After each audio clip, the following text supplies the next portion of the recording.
Good evening students, good evening everyone, good evening good evening good evening good evening जी सभी को।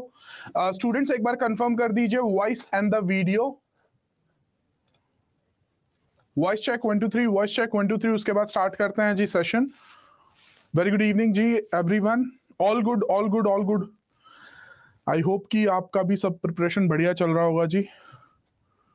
चलिए जी, ऑल क्लियर है? Okay, on that note let's begin with this session. ठीक है जी, अनाउंसमेंट से स्टार्ट करते हैं। So today is going to be my last class on the constitution of India. ठीक है, और मंडे से आपके Abhinav sir is going to join you, और फिर आपको जो है कॉन्स्टिट्यूशन अच्छे से पढ़ाया जाएगा। ठीक है, डन। ठीक है जी, अब आ जाता है आज की क्लास में। आज की क्लास में हम क्या कवर करने वाले हैं। कल काफी इंटरेस्टिंग क्लास थी। अगर आप में से किसी ने भी कल की क्लास मिस की है तो मेक श्योर कीजिएगा एक बार उसकी रिकॉर्डिंग जरूर देख लीजिएगा। ठीक है, काफी इंपॉर्टेंट क्लास थी।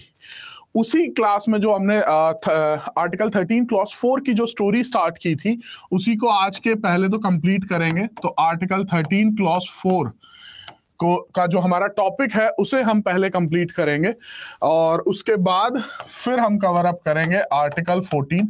आर्टिकल 14 में बहुत सारे कॉन्सेप्ट्स हैं, बहुत सारे सब टॉपिक्स हैं, कुछ जनरल रूल हैं, कुछ एक्सेप्शंस हैं, कुछ आपके बहुत सारे लैंडमार्क जजमेंट्स हैं, वो सारे डिस्कस करेंगे। सो आर्टिकल 14 के तो ये रहेगा आपकी आज की क्लास का शेड्यूल। ये सारी चीजें हम जो है एक एक करके कवर अप करने वाले हैं। ठीक है जी, डन। अब आते हैं पहले आर्टिकल 13(4) की स्टोरी पे। ठीक है, चलिए एक बार क्विक रिवीजन भी कर लेते हैं उस स्टोरी में हमने क्या क्या चीजें कर ली थी। ठीक है, सुनिएगा ध्यान से, अटेंशन चाहिए मुझे हर एक स्टूडेंट से। ठीक है, तो मेक श्योर कीजिएगा मेरी कोई भी स्टेटमेंट आपकी मिस ना हो।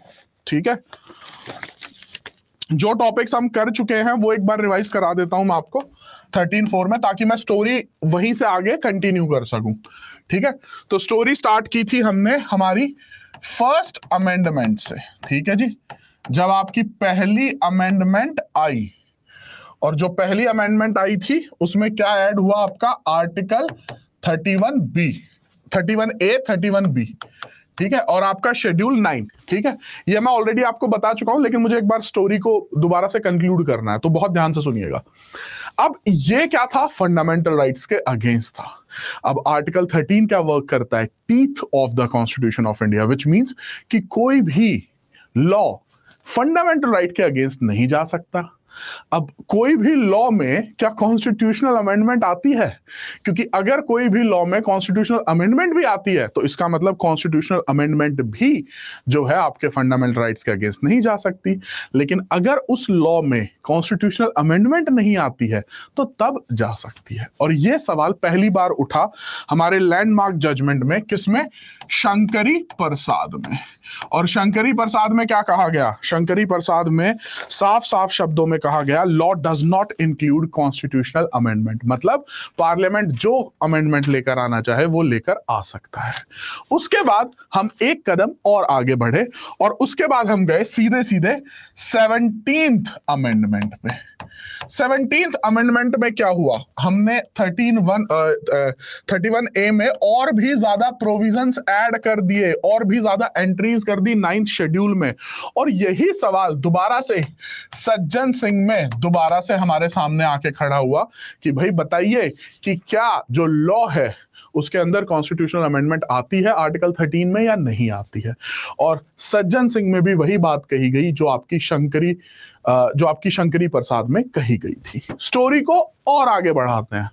अब इसके बाद क्या हुआ? इसके बाद आया आपकी एक लैंडमार्क जजमेंट जो थी गोलकनाथ। अब गोलकनाथ ने क्या किया? Golaknath versus state of Punjab. ये पहली जजमेंट थी जिसमें जुडिशरी ने आवाज उठाई और क्या कहा?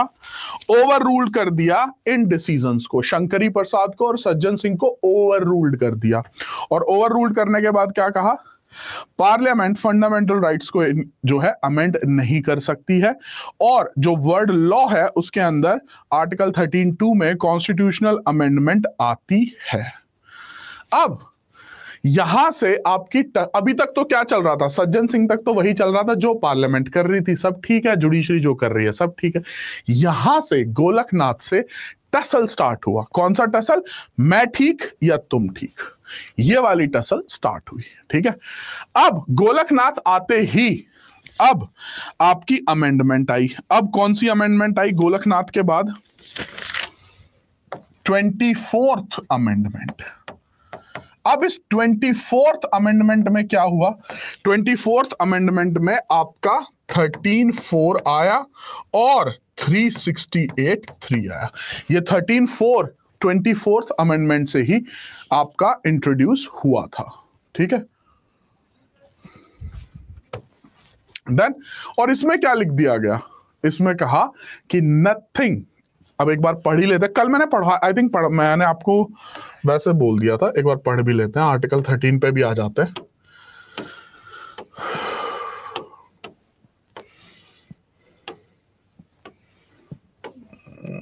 ये बड़ा इशू है इसमें।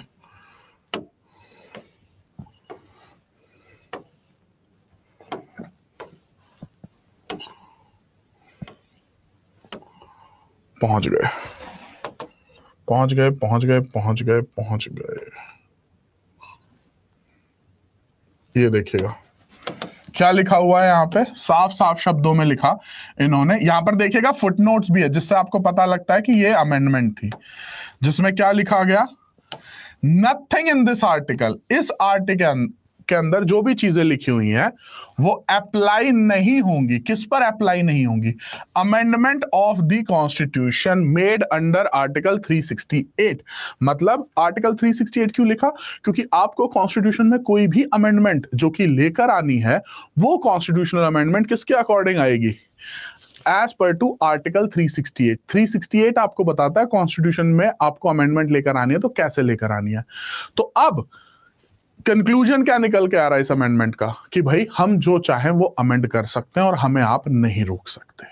अब स्टोरी को और आगे बढ़ाते हैं। ठीक है,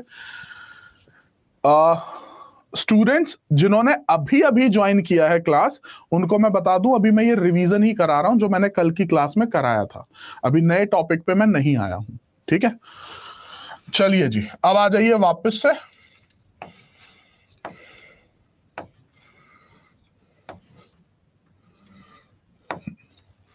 अब 24th अमेंडमेंट आने के बाद आपकी आती है लैंडमार्क जजमेंट, जो कि है आपकी केशवनंदा भारती। मैं शॉर्ट में लिख रहा हूं केबी। अब इसके बाद 24th अमेंडमेंट के बाद आती है Kesavananda Bharati versus state of Kerala 1973। अब इस जजमेंट में क्या कहा जाता है? इस जजमेंट में कहा जाता है कि देखिए, पहली बात तो आप अमेंडमेंट लेकर आ सकते हैं, लेकिन उस अमेंडमेंट को लाने का यह मतलब नहीं है कि आप कुछ भी अमेंड कर सकते हैं। एक कॉन्सेप्ट दिया गया doctrine of basic structure, which means कि जो बेसिक स्ट्रक्चर है उसे आप चेंज नहीं कर सकते हो। इसको और अच्छे से फील से आपको समझाने के लिए मैं आपको कुछ बातें बताता हूं, सुनिएगा। एक स्टोरी बताता हूं। स्टूडेंट्स, ये एक सिंपल सा फिनोमेना है कि जो सोसाइटी होती है वो कांस्टेंट नहीं रहती है। इस पॉइंट को समझाने के लिए मैं हमेशा ये एग्जांपल लेता हूं। आप अपने पेरेंट्स से अगर ये पूछेंगे, आज आपकी जो भी एज है और आप अपनी जिंदगी में जो भी चीजें कर रहे हो, ठीक है, चाहे उसमें आपका खाना आ गया, आपके कपड़े आ गए, आपका एजुकेशन आ गया, आपकी जॉब अपॉर्चुनिटीज आ गई, लाइफस्टाइल आ गया, सब कुछ, अगर वो आप कंपैरिजन करोगे अपने फादर की उस एज का, तो आपको देखने को मिलेगा कि पूरी दुनिया ही अलग बदल गई है। और अगर उसे आप अपने ग्रैंड पेरेंट से कंपेयर करेंगे कि आज मेरी एज में मेरे ग्रैंडफादर या ग्रैंडमदर क्या कर रहे थे, वो क्या खाते पीते थे, वो कैसे रहते थे, तो आप देखेंगे पूरी आपको सब कुछ डिफरेंट मिलेगा। इस एग्जांपल से हमें यह समझ में आता है कि भैया सोसाइटी कांस्टेंट नहीं रहेगी, वो बदलेगी। जैसे कि अब जो हमारे आने वाली नेक्स्ट जनरेशन है, क्या वो जो नेक्स्ट जनरेशन जब वो 25 ईयर्स के होंगे, 26 ईयर्स के होंगे, तो क्या वो वही चीजें कर रहे होंगे जो हमने 25 और 26 की एज में की हैं? तो आंसर आएगा सर वो कंप्लीटली डिफरेंट ही कुछ कर रहे होंगे हर तरीके से। तो इससे कंक्लूजन निकला कि सर सोसाइटी तो बदलेगी। फिर वहीं से एक और कॉन्सेप्ट आया कि सर सोसाइटी बदलेगी तो क्या लॉज सेम रहेंगे? तो आंसर आया कि लॉज भी सेम नहीं रह सकते, लॉज भी बदलेंगे। तो फिर वहीं से आया कि सर अगर लॉज बदलेंगे तो क्या कॉन्स्टिट्यूशनल लॉ जो है हमारा, कॉन्स्टिट्यूशन में भी चेंजेस कर सकते हैं? फिर आपकी इंट्रोडक्शन क्लास वाला पॉइंट आता है कि देखिए जो इंडियन कॉन्स्टिट्यूशन है उसका एक कैरेक्टरिस्टिक है कि वो रिजिड नहीं रहेगा, unique blend of rigidity and flexibility. मतलब इतना रिजिड भी नहीं है कि चेंज नहीं किया जा सकता और इतना फ्लेक्सिबल भी नहीं है कि चुटकी बजाते ही वो चेंज हो जाए। तो वहां से कॉन्सेप्ट आया कि सर चेंजेस तो करने होंगे, लेकिन अब इससे भी इंपॉर्टेंट डिसीजन था इसी मूवमेंट पे कि सर किस तरह के चेंजेस हमें देखने को मिलेंगे। तो तब आया कि देखिए आप चेंजेस ले आइए, लेकिन आप बेसिक स्ट्रक्चर को मत टच अपॉन कीजिए। सर ये बेसिक स्ट्रक्चर क्या है, हमें कैसे पता लगेगा कि ये बेसिक स्ट्रक्चर है, ये बेसिक स्ट्रक्चर नहीं है? तो देखिए बेसिक स्ट्रक्चर की ना कोई भी एक फिक्स्ड लिस्ट नहीं है जो मैं आपको दे दूं। एग्जाम्पल जरूर दिए जा सकते हैं बेसिक स्ट्रक्चर्स के, जो कि डिफरेंट डिफरेंट जजमेंट्स में सुप्रीम कोर्ट ने बोला है कि ये भी बेसिक स्ट्रक्चर में आता है, लेकिन कोई एक ऐसी लिस्ट नहीं बनाई जा सकती कि अच्छा भाई ये 20 चीजें हैं, 25 हैं या 50 हैं, यही बेसिक स्ट्रक्चर है। वो लिस्ट क्यों नहीं बन सकती है? बेसिक स्ट्रक्चर का मतलब है जो हमारा पूरा कॉन्स्टिट्यूशन ऑफ इंडिया हमने ड्राफ्ट किया है उसमें कुछ ऐसे प्रिंसिपल्स हैं जो कि बहुत ज्यादा बेसिक है, इनको तो हम नहीं बदल सकते। अगर मैं एक एग्जाम्पल लेना चाहूं सिविल इंजीनियरिंग से, तो मैं ये कहूंगा कि हमने घर की बुनियाद खड़ी कर दी है, तो आप बुनियाद मत हिलाइए। घर में अगर कोई खिड़की खराब हो गई है उसको चेंज करना है, कुछ एक नया कमरा बनाना है वो बना लो, लेकिन जिस पे हमारा पूरा कॉन्स्टिट्यूशन ऑफ इंडिया खड़ा हुआ है ना उसको चेंज मत करो। जैसे डिफरेंट डिफरेंट जजमेंट्स में कहा गया है कि जो हमारे देश का करेक्टर है, सेक्युलर करेक्टर है, उसको आप चेंज नहीं कर सकते, वो बेसिक स्ट्रक्चर में आता है। जुडिशियल रिव्यू है, ये कॉन्सेप्ट बेसिक स्ट्रक्चर में आता है। रूल ऑफ लॉ है, आर्टिकल 14 में, आज पढ़ेंगे उस टॉपिक को भी, उसको आप चेंज नहीं कर सकते हो। और डेमोक्रेटिक हमारा वो है, ठीक है। तो ये सारे पॉइंट्स आएंगे बेसिक स्ट्रक्चर में, ठीक है, जो आपके मोस्ट फंडामेंटल राइट्स है। अब ऐसा नहीं हो सकता कि आप अमेंडमेंट के नाम पे क्या है आप आर्टिकल 14 को ही हटा दो। तो बेसिकली केशव नंद भारती ने बहुत बढ़िया वर्ड्स को चूज किया। उन्होंने कहा देखो आप अमेंडमेंट लेकर आओ, लेकिन कोई ऐसी अमेंडमेंट मत लेकर आओ जो डॉक्ट्रिन ऑफ बेसिक स्ट्रक्चर के अगेंस्ट हो। अब आते हैं इसके अलावा और क्या क्या कहा, सुनिएगा केशव नंद भारती की ही।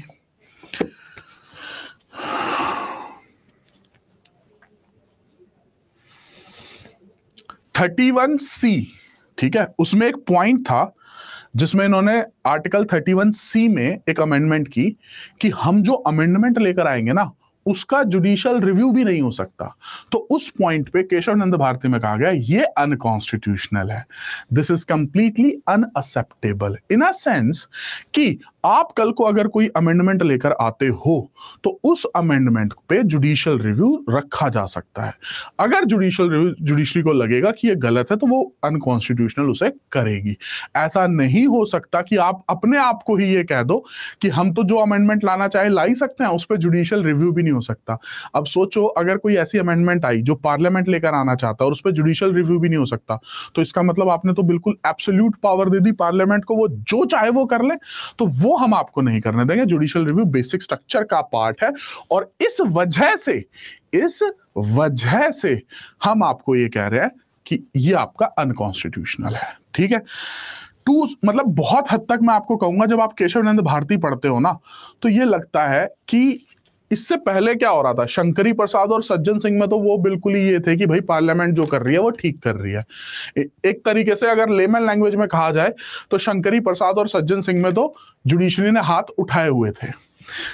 Golaknath versus state of Punjab में पहली बार जिसको कहते हैं टसल दिखाई गई कि नहीं भाई हम अपना जो है जुडिशरी की इंडिपेंडेंस आपको दिखाएंगे, हमें लगता है ये गलत है तो गलत है। लेकिन जब आप केशव नंद भारती पढ़ते हो इनको माइंड में रखते हुए तो आपको बड़ी बैलेंस्ड अप्रोच नजर आती है। और वो बैलेंस्ड अप्रोच इस सेंस में अब मैं कंक्लूड कर रहा हूं कि भाई आप अमेंडमेंट करो, आपका काम है, उससे आपको कोई नहीं रोक रहा, लेकिन अमेंडमेंट के नाम पे आप अपने घर का राज मत चलाओ, विच मीन्स कि जो मेरा मन करेगा मैं वो कर सकता हूं, वो एटीट्यूड नहीं चलेगा। इसके अलावा आप जो भी अमेंडमेंट लेकर आना चाहते हो वो आप ला सकते हो, उसमें कोई रोक टोक नहीं है। अब सभी को लगा था कि जब केशवनंद भारती आई तो शायद अब स्टोरी सेटअप होगी, क्योंकि केशवनंद भारती ने यह भी नहीं कहा कि अमेंडमेंट ही नहीं कर सकते, आप अमेंडमेंट भी कर सकते हो, तो एक balanced approach I.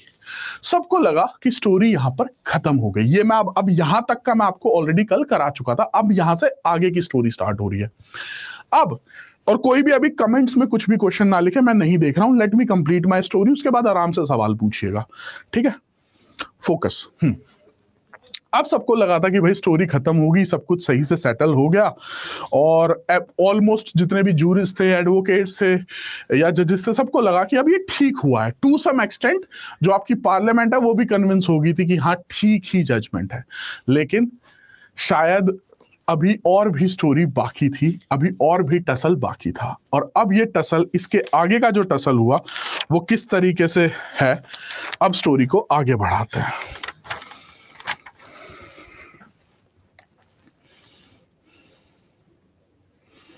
Just a second.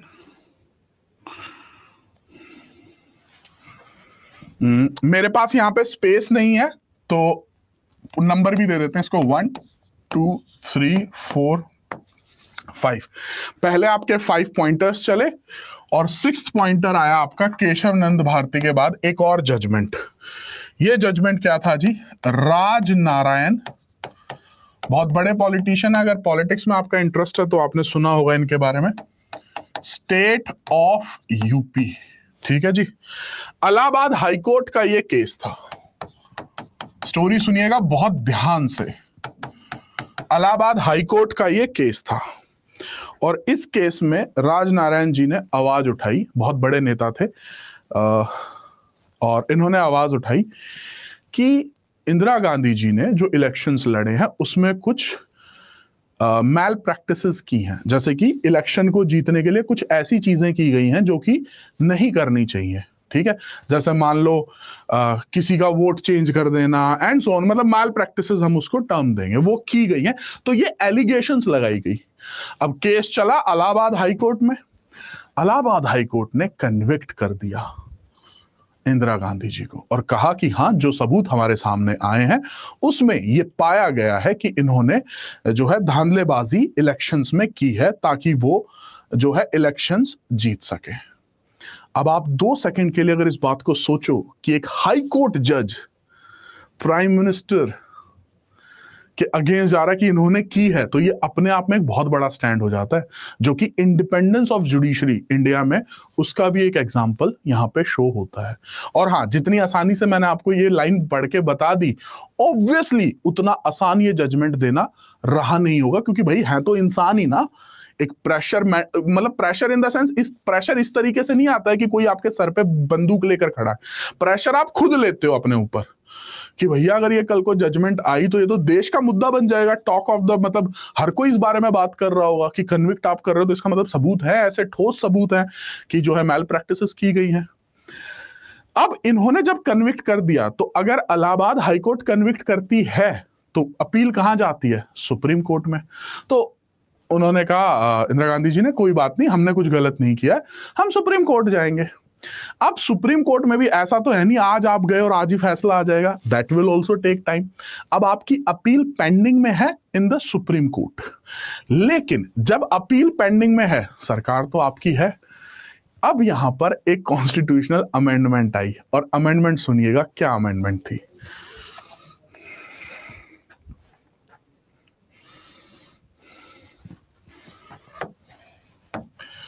जब आपकी अपील पेंडिंग थी सुप्रीम कोर्ट में तो 39th अमेंडमेंट की गई कॉन्स्टिट्यूशन में 1975 में, ठीक है जी।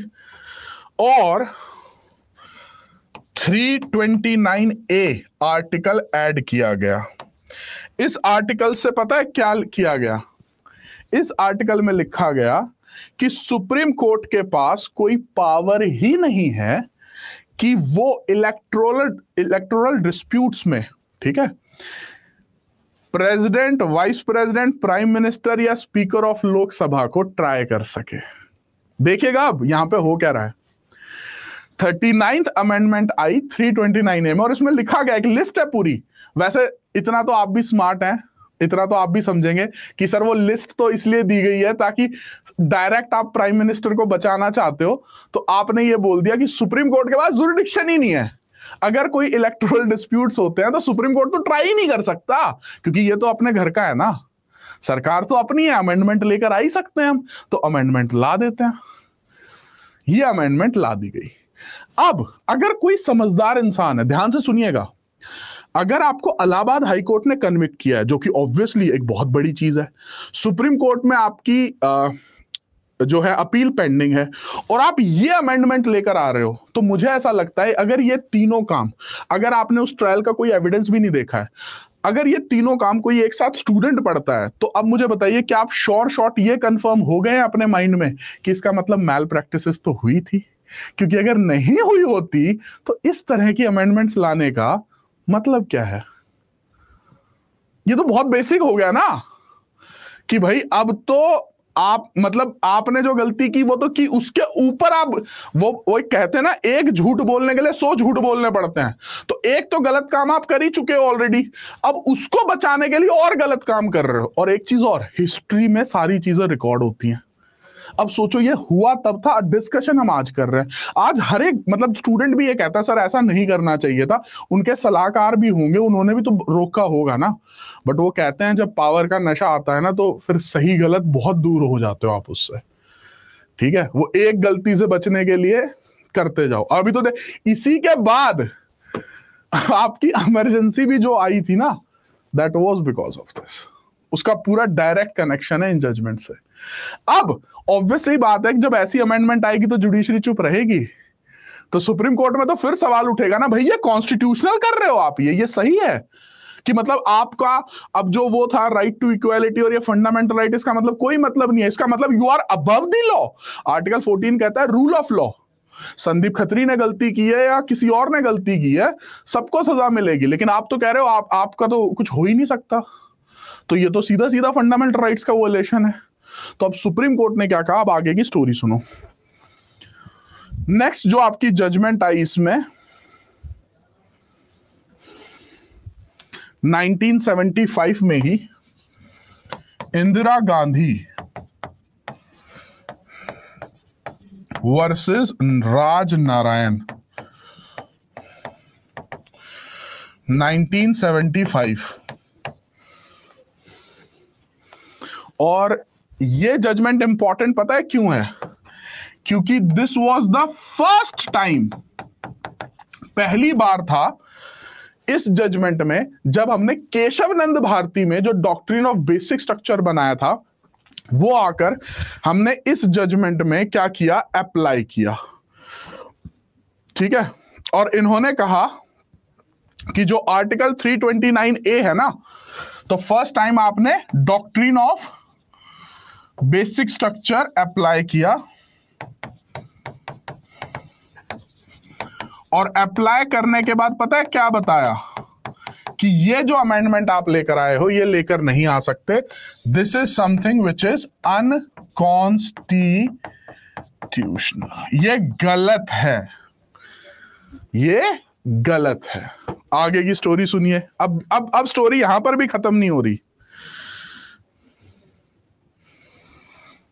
अब ऐसी जजमेंट जब आएगी तो इट वाज साफ साफ देश में पता लग गया कि जुडिशरी और पार्लियामेंट के बीच में ठन गई है। ठन गया मतलब कि अब हम बताएंगे।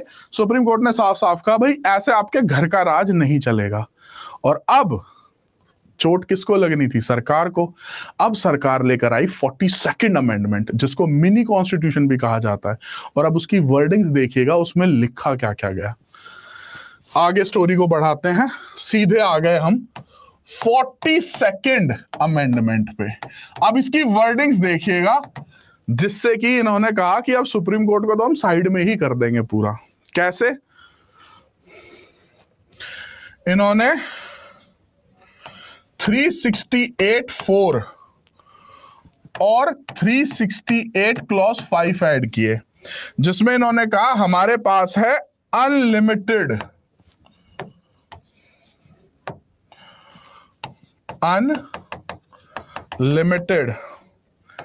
Amending power of parliament. मतलब कि पार्लियामेंट के पास अनलिमिटेड पावर है। वो जो डॉक्ट्रिन ऑफ बेसिक स्ट्रक्चर था ना, उसको भी इन्होंने डस्टबिन में फेंकने की कोशिश की इस तरीके से कि हमारी मर्जी है जी, हम जो चाहे अमेंड कर दे, हम कॉन्स्टिट्यूशन में जो चाहे वो लिख दे, क्योंकि हम पार्लियामेंट ऑफ इंडिया है, हमें कोई नहीं रोक सकता। ठीक है जी। अब आगे की स्टोरी सुनिएगा। अब सुप्रीम कोर्ट में केस फिर चले गया। सुप्रीम कोर्ट में केस जाता है आपका Minerva mills versus union of India. ठीक है जी, 1980 में।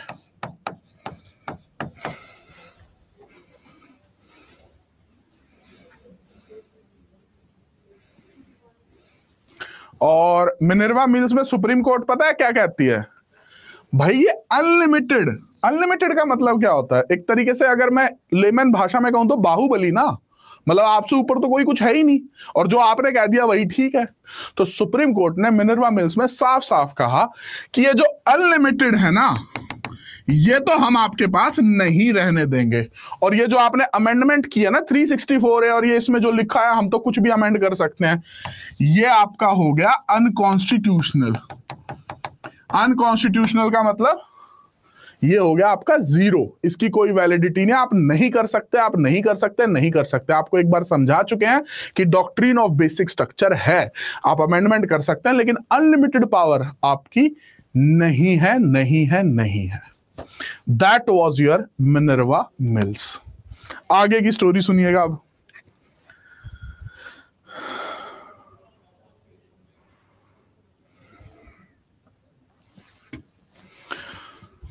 अब इतना वो होने के बाद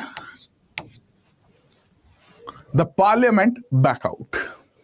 ठीक है, अब इस टाइम तक आपकी सरकार जो है वो हिल चुकी थी, देश में सबको पता लग चुका था कि भाई इनको हटाना होगा गलत।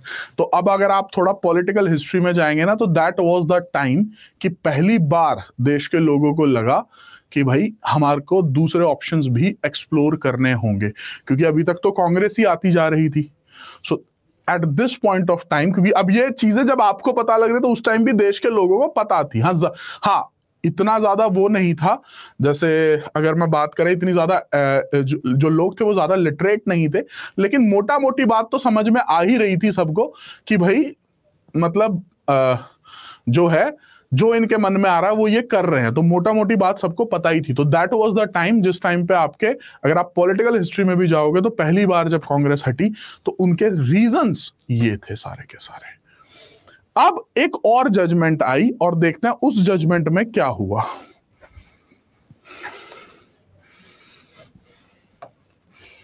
कितने पॉइंट्स हो चुके हैं? 10 पॉइंट्स हो चुके हैं। अब 11th में भी आपके एक और जजमेंट आई, that is your Waman Rao versus union of India 1980। ठीक है जी। अब जब मैंने आपको केशवानंद भारती पढ़ाई थी तो मैंने आपको एक डेट बताई थी 24 अप्रैल 1973। ठीक है, आई थिंक ये सचिन तेंदुलकर की बर्थ डेट भी है 24 April, if I am not wrong, मतलब याद करने के लिए, क्योंकि ये डेट इंपॉर्टेंट है। ठीक है, अब सुनिए इस जजमेंट में क्या डिसाइड हुआ। जब से केशवानंद भारती आया था तो उसकी डेट ऑफ जजमेंट क्या थी? 24 अप्रैल 1973। इसके बाद से लेकर आज की तारीख तक अगर पार्लियामेंट कोई भी ऐसी अमेंडमेंट लेकर आता है जो कि डॉक्ट्रिन ऑफ बेसिक स्ट्रक्चर के अगेंस्ट है, तो उस पे तो डॉक्ट्रिन ऑफ बेसिक स्ट्रक्चर लग जाता है। डन। तो इस जजमेंट में यह सवाल उठा कि भाई इसका जो इफेक्ट है वो प्रोस्पेक्टिव तो है, प्रोस्पेक्टिव इफेक्ट का मतलब इसके बाद, लेकिन इस डेट से पहले अगर इन्होंने कोई अमेंडमेंट की है जो कि डॉक्ट्रिन ऑफ बेसिक स्ट्रक्चर के अगेंस्ट है, तो क्या इसका रेट्रोस्पेक्टिव इफेक्ट भी होना चाहिए? मान लो 1970 में, 1965 में, 1950s में अगर पार्लियामेंट ने कोई अमेंडमेंट की है जो कि डॉक्ट्रिन ऑफ बेसिक स्ट्रक्चर के अगेंस्ट है, क्योंकि डॉक्ट्रिन ऑफ बेसिक स्ट्रक्चर तो यहां पर इस दिन आया है, तो क्या उसको उन अमेंडमेंट्स पर भी अप्लाई कर सकते हो या नहीं कर सकते हो? एग्जाम में ये एक सवाल आपके मेंस में बढ़िया बनता है कि डॉक्ट्रिन ऑफ बेसिक स्ट्रक्चर का रेट्रोस्पेक्टिव इफेक्ट होता है या नहीं होता है, तो उसमें आपकी ये जजमेंट आती है। ठीक है जी।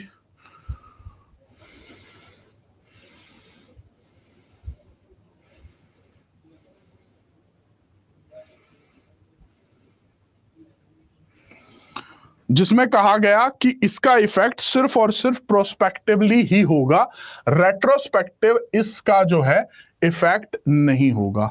लेकिन एक पॉइंट और कहा गया कि उनका जुडिशियल रिव्यू जरूर हो सकता है, लेकिन इसका retrospective effect doctrine of basic structure का नहीं होगा। इसका मतलब 90 इस डेट के बाद कोई भी अमेंडमेंट आती है तो उसी के ऊपर डॉक्ट्रिन ऑफ बेसिक स्ट्रक्चर लगेगा, बाकियों उस पर नहीं लगेगा। ठीक है जी।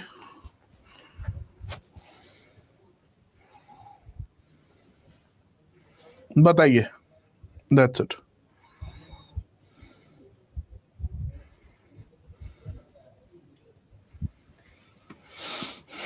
इसमें बल्कि एक जजमेंट और पढ़ सकते हो जो वमन राव में डिसाइड हुआ, वही आपके IR कोयलो जजमेंट में भी 2007 में वही डिसाइड हुआ था कि हाँ इसका प्रोस्पेक्टिव इफेक्ट ही होगा।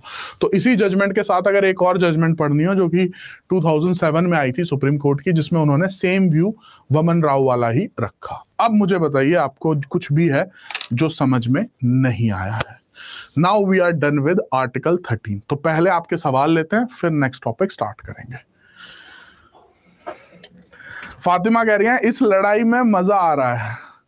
देखो अच्छा ये ना, अच्छा एक चीज और भी होती है इस पूरे उससे ना बहुत कुछ सीखने को मिलता है, बहुत कुछ। जैसे मैं अपनी चीजें बताऊं जो मैंने ऑब्जर्व की हैं, ये अब एग्जाम पॉइंट ऑफ व्यू से इंपॉर्टेंट नहीं है, लेकिन आपको लॉ समझने और मतलब एक नया पर्सपेक्टिव शायद देखने को मिले। मुझे इस पूरी टसल से ये समझ में आया कि अगर जिंदगी में आपसे कोई गलती हो गई है और आपको पता है कि आपने गलती की है, तो उसे मान लो, वो ज्यादा बेटर है, इंस्टेड ऑफ उस पे ये फाइट करना कि हम तो गलत है ही नहीं, हम तो गलत हो ही नहीं सकते। ये मेरी पर्सनल लर्निंग्स है इस पूरी टसल से। ठीक है। दूसरी चीज मुझे यह समझ में आया कि power corrupts and absolute power corrupts absolutely, और इसी कॉन्सेप्ट की वजह से हमने 3 ऑर्गन बनाए।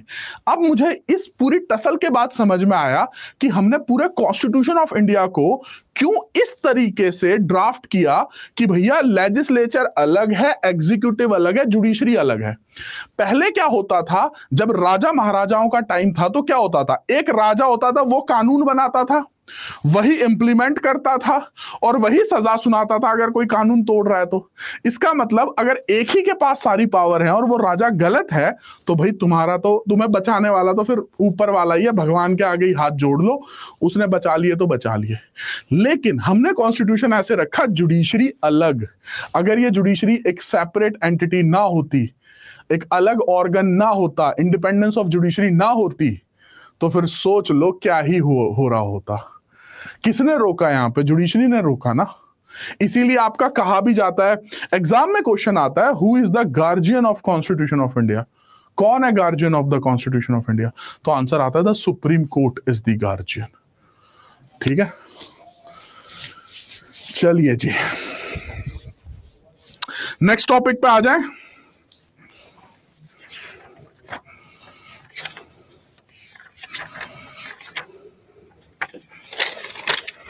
अब आते हैं आपके आर्टिकल 14 पे। अच्छा हाँ, डाउट है तो डाउट पूछ लो एक बार, मैंने डाउट तो देखे ही नहीं।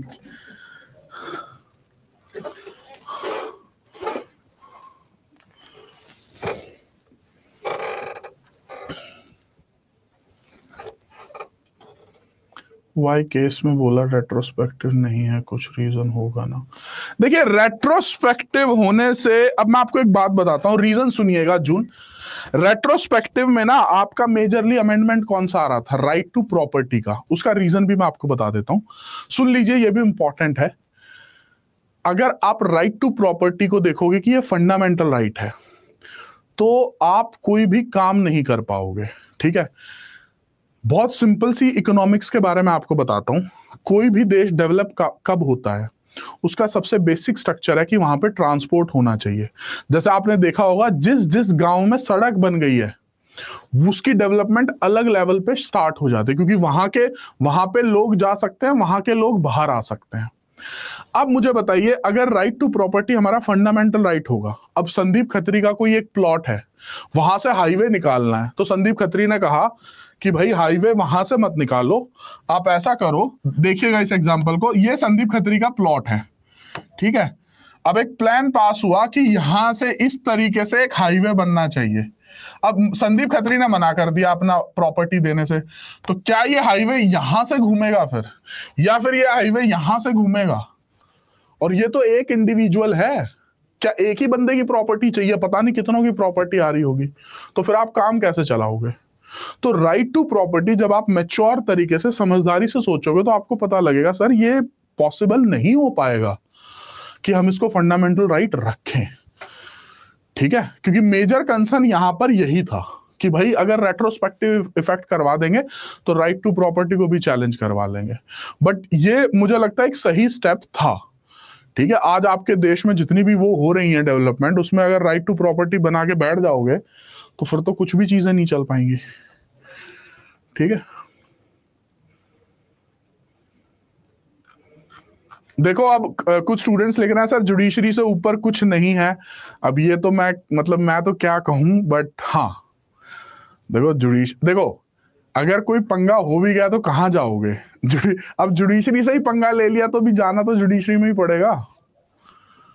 ठीक है, चलो, आई थिंक कि और कोई क्वेश्चन नहीं है। नहीं, रेट्रोस्पेक्टिव नहीं है नीरज, उसी में मैंने दो जजमेंट्स करवाई आपको, IR कोयलो की और वमन राव की। ठीक है, तो आप देख लो, अब मतलब ये एक मोटिवेशन पॉइंट भी हो सकता है आपके लिए कि जज बनना है तो फिर मतलब अच्छी जजमेंट्स दोगे तो आगे तक जनरेशंस पढ़ेंगी फिर उनको। ठीक है, चलो,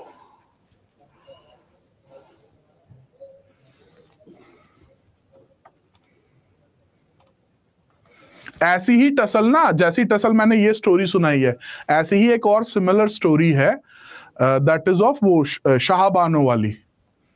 ठीक है, जो आप मुस्लिम लॉ में पढ़ते हो, शाहबानो में जो मेंटेनेंस देना था, तो सेक्शन 125 की एंड सो ऑन, तो वो स्टोरी भी ऐसी ही बनती है। उधर से लेजिस्लेचर जो है लॉ लेकर आ रहा है कि मेंटेनेंस ना देना पड़े, इद्दत पीरियड में ही हो जाए, और वहां पे सुप्रीम कोर्ट जो है इंटरप्रिटेशन को ही घुमा देता है कि अच्छा मेंटेनेंस तो देना पड़ेगा एंड सो ऑन। ठीक है, IR कोयलो, सत्विक IR Coelho versus union of India 2007। ठीक है, हाँ जी भेज सकता है जीनत। ठीक है,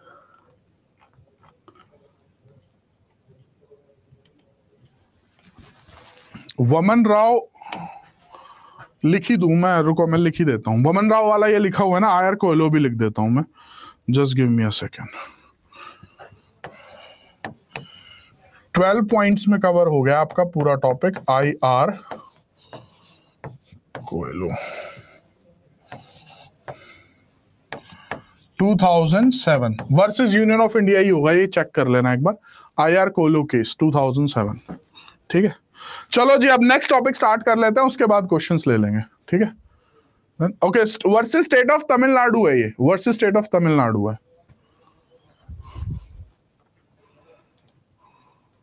ठीक है, चलिए नेक्स्ट पर आता है।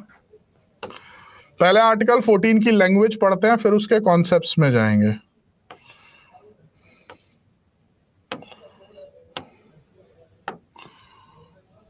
तो बहुत आ गया।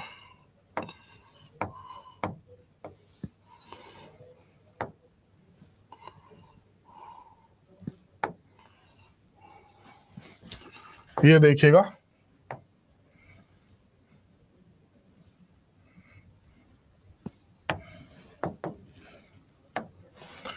आर्टिकल 14 क्या बात करता है? Equality before law. सबसे पहला पॉइंट, द स्टेट, जो कि आपको लेकर जाता है आर्टिकल 12 पे। दूसरा इंपॉर्टेंट पॉइंट, यहां पर शैल लिखा हुआ है, जिसका मतलब है कि ये मैंडेटरी है। तीसरा point, not denied to any person. Any person का मतलब ये आपका चाहे सिटीजन हो या फिर कोई नॉन सिटीजन हो, एलियन हो, दोनों को मिलेगा। Not denied to any person, equality before the law. और उसके बाद क्या है? फिर है आपका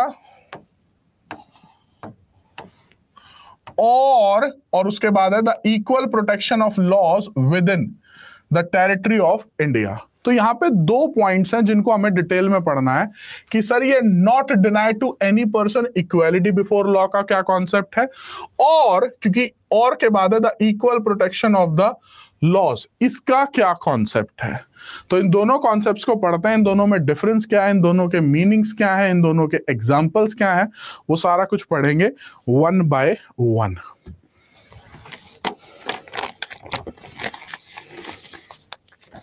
जब आप आर्टिकल 14 के फर्स्ट पार्ट को पढ़ते हैं, not denied to any person, equality before the law, इसी कॉन्सेप्ट को कहा जाता है रूल ऑफ लॉ। और ये हमने कहां से लिया है? ब्रिटिश कॉन्स्टिट्यूशन से लिया है। रूल ऑफ लॉ का भी मतलब यही होता है। इस पे दो लाइनें लिख लीजिए, फिर उसके बाद मैं उसको एक्सप्लेन कर रहा हूं। लिखिएगा इस पे, all are to be treated equally, all are to be treated equally in the eyes of law। इसका मतलब है not denied to any person equality before the law का मतलब है all are to be treated equally in the eyes of law। Example से समझते हैं। Example से समझा जाए तो आपने लेडी जस्टिस देखी होगी, जिनकी आंखों पे पट्टी बंधी रहती है, याद आ गया सभी को? कॉलेज में तो जरूर देखी होगी, ठीक है। तो वो जो लेडी जस्टिस है, उनकी आंखों पे पट्टी क्यों बांधते हैं? वो इसी कॉन्सेप्ट की वजह से बांधते हैं, जिसका ये मतलब है कि उनके सामने संदीप खत्री है, आप हो या कोई और है, हमारा लॉ सेम है। अगर मर्डर करना ऑफेंस है तो वो संदीप खत्री के लिए भी ऑफेंस है, आपके लिए भी ऑफेंस है, और अगर कोई और है तो उसके लिए भी ऑफेंस है। अगर मर्डर की पनिशमेंट 302 में सो एंड सो है तो वो संदीप खत्री के लिए भी उतनी ही है, आपके लिए भी उतनी है, और किसी दूसरे के लिए भी उतनी ही है। ठीक है जी। जब हम बात करते हैं रूल ऑफ लॉ, तो इसका मतलब यह है कि एक स्टेट में सबसे ऊपर कौन होगा? सबसे ऊपर लॉ ही होगा। लॉ के ऊपर कोई और नहीं है। जैसे कि आपने एक मैक्सिम सुना होगा, king can do no wrong. याद आया? King can do no wrong, जिसका मतलब यह है कि अगर राजा ने कुछ कर दिया तो क्या उसको कोई सजा सुना सकता है? तो 2 सेकंड के लिए सोचो, उसको सजा सुनाएगा कौन? राजा से बड़ी कोई पोस्ट है? तो आंसर आता है नो सर, उससे बड़ी कोई पोस्ट नहीं है। लेकिन हमारे देश में अगर प्राइम मिनिस्टर भी कुछ गलत कर रहा है, तो क्या अभी अभी हमने एक टॉपिक पढ़ा जिसमें इलाहाबाद हाईकोर्ट ने कहा कि हाँ भाई गलत है ये। अब अगर क्या उनको ये कह रहे नहीं ये तो प्राइम मिनिस्टर हैं तो इनको तो नहीं हम कन्विक्ट कर सकते, क्या ऐसा हमने किया? तो क्या ये एक एग्जाम्पल है कि हमारे देश में रूल ऑफ लॉ है, विच मीन्स कि सबसे सुप्रीम लॉ है, लॉ से ऊपर कोई नहीं है। ऐसा नहीं है कि हमने कुछ एक्सेप्शंस रखी हुई हैं कि भाई ये तो जो चाहे, ये तो कितने भी मर्डर कर सकते हैं, ये तो कोई भी ऑफेंस कर सकते हैं, ये तो कुछ भी कर सकते हैं, इनको हमारा लॉ टच नहीं कर सकता। ठीक है जी। So that is this concept. इसी में एक दो चीजें और आती हैं, चलो वो डिफरेंस के टाइम पे करते हैं। ठीक है। अब आते हैं इसके सेकंड पार्ट पे। सेकंड पार्ट क्या कहता है? Equal protection of the laws. ये इक्वल प्रोटेक्शन ऑफ लॉज का मतलब क्या होता है? एक लाइन इस पे भी लिख लो, एक लाइन लिख लो। अदनान, ये रूल ऑफ लॉ है, ऑफ OF, ठीक है, लिखिएगा, same law will be applied to all people equally. Same law will be applied, same law will be applied to all people equally across the society। दोबारा repeat कर रहा हूं मैं meaning of this second concept.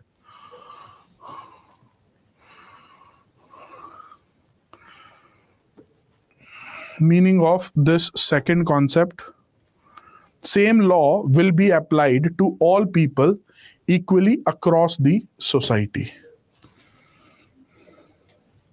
अब अगर मैं English language में जाऊंगा ना तो मेरे को इन दोनों का मीनिंग लगभग सेम ही लगेगा, लेकिन अगर मैं लीगल लैंग्वेज में जाऊंगा तो इन दोनों में डिफरेंस है। किस तरीके से डिफरेंस है? यहां पर कहा जा रहा है कि जो सेम लॉ है वो सभी लोगों पे सेम तरीके से ही अप्लाई होगा। तो फिर सवाल आता है कि सर इन दोनों में डिफरेंस क्या है? पहला पार्ट आपका रूल ऑफ लॉ है जो कि ब्रिटिश कॉन्स्टिट्यूशन से लिया गया। जो हमारा सेकंड पार्ट है वो अमेरिकन कॉन्स्टिट्यूशन से लिया गया। अब इसको एक एग्जांपल से समझते हैं। आईपीसी एक सब्सटेंटिव लॉ है जिसमें ऑफेंसेस और उसकी पनिशमेंट है। सीआरपीसी एक प्रोसीजरल लॉ है जिसमें उसका प्रोसीजर बताया जाता है। मुझे बताइए कि क्या ये सब्सटेंटिव लॉ प्रोसीजरल लॉ को और ये प्रोसीजरल लॉ सब्सटेंटिव लॉ को क्या कॉम्प्लीमेंट करता है? तो आंसर आता है यस। क्या आपने कोई ऐसा प्रोविजन पढ़ा आईपीसी में जो कि कॉन्ट्रावेंशन में हो सीआरपीसी के, या सीआरपीसी का प्रोविजन हो जो आईपीसी के कॉन्ट्रावेंशन में हो? तो आंसर ये आता है कि सर ये सब्सटेंटिव लॉ और प्रोसीजरल लॉ एक साथ चलते हैं और एक दूसरे को कॉम्प्लीमेंट करते हैं।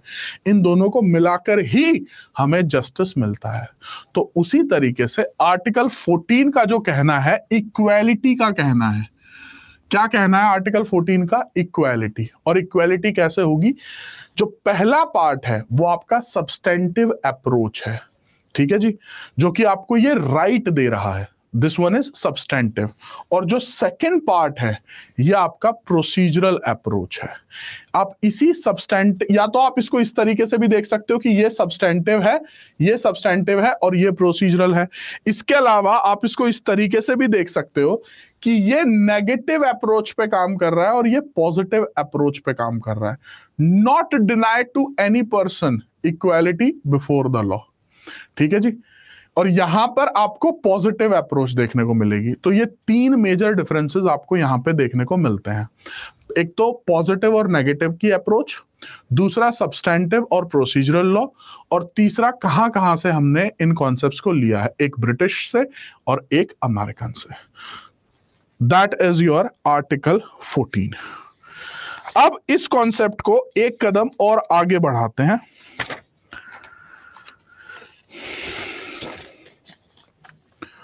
कुछ वन लाइनर्स हैं जो कि आपको पता होने चाहिए आर्टिकल 14 से, जो आपके एग्जाम में सवाल पूछे जाते हैं। सुनिएगा, क्या article 14 doctrine of basic structure के अंडर आता है? तो answer is yes. Supreme court ने खुद कहा है, आपकी दो जजमेंट्स तो मेरे पास ही हैं, और भी जजमेंट्स में हो सकता है, बट दो लैंडमार्क जजमेंट्स हैं जिसमें ऑनरेबल सुप्रीम कोर्ट ने खुद कहा है कि article 14 is the doctrine of basic structure. मतलब इसे चेंज नहीं किया जा सकता। आप कोई भी ऐसा लॉ नहीं लेकर आ सकते, कोई भी कॉन्स्टिट्यूशनल अमेंडमेंट नहीं लेकर आ सकते जो कि आपकी इक्वालिटी के अगेंस्ट हो। आर्टिकल 14 में जो एक सबसे इंपॉर्टेंट कीवर्ड है जो आपके दिमाग में बैठ जाना चाहिए, दैट इज योर इक्वालिटी। अब मैं इस वर्ड के ही और अंदर जाऊंगा, सुनिएगा, जजमेंट्स लिख लीजिएगा। पहली है इंदिरा साहनी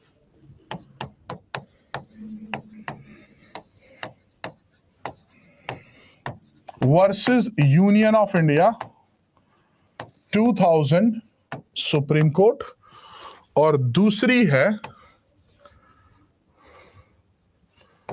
इंदिरा नेहरू वर्सेस राजनारायण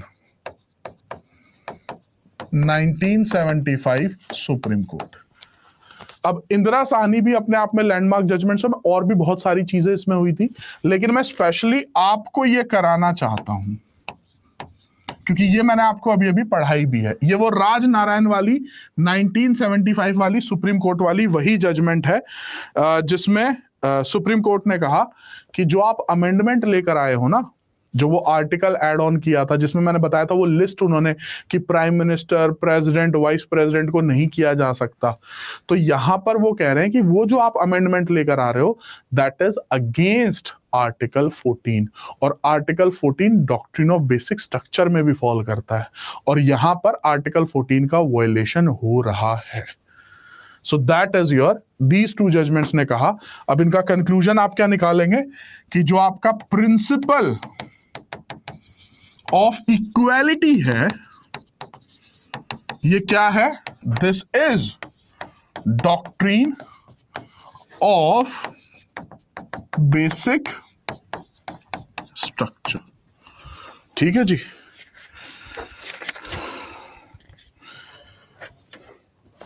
अब यहीं से जब आप इक्वालिटी का मतलब समझ लेते हो, यहीं से एक टॉपिक और स्टार्ट होता है, दैट इज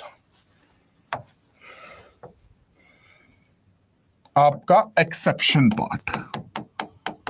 क्या एक्सेप्शन है?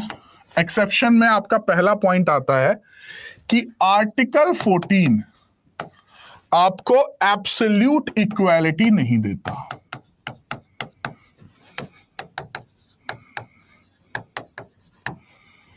एब्सोल्यूट इक्वालिटी क्या होता है?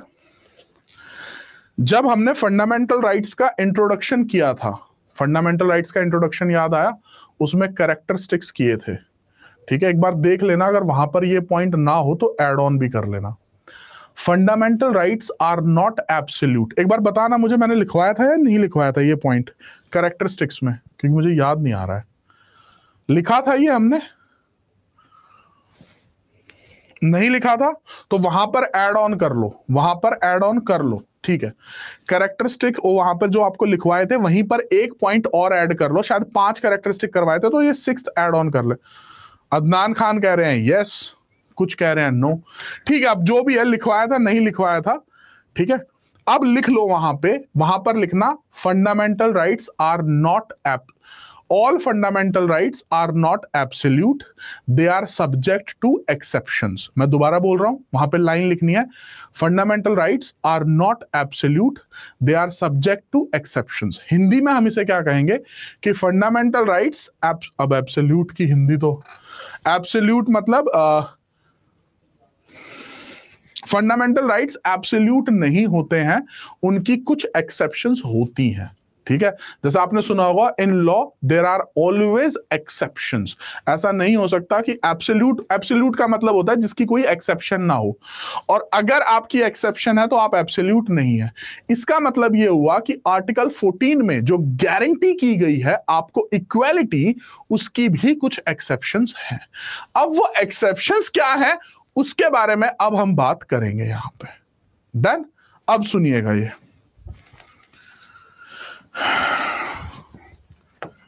अब ये क्या कहता है, आर्टिकल 14 एब्सोल्यूट इक्वालिटी नहीं है। इसका मतलब आर्टिकल 14